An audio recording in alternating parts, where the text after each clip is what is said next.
Swiss ब्याङ्कमा भ्रष्ट नेताहरूले राखेको पैसा निकै छ भन्ने अस्ति भर्खरै अख्तियारको सचिवज्यू आफैले भन्नुभयो। स्विस ब्याङ्कको पैसा फिर्ता गर्न पनि सक्दैनौँ हामी।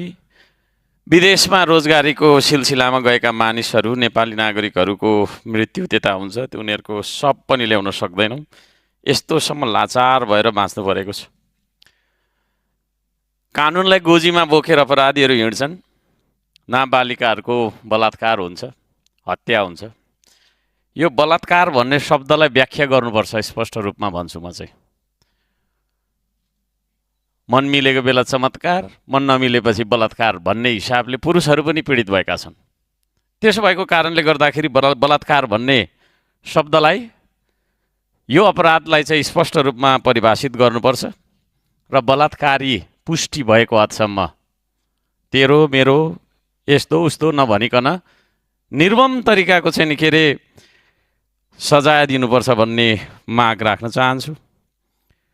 हत्याराहरूले हत्या गर्छन् है, निस्कि त हाल्छु, मेरो चिनजान छँदैछ भन्ने किसिमले चाहिँ गरिरहेको छ। त्यसो भएको कारणले गर्दाखेरि जसरी हत्या गरेको त्यसरी नै उनीहरूलाई पनि ठेगान लगाउने खालको कानुन हामीले चाहिँ ल्याउनुपर्छ भनेर पनि म माग राख्न चाहन्छु।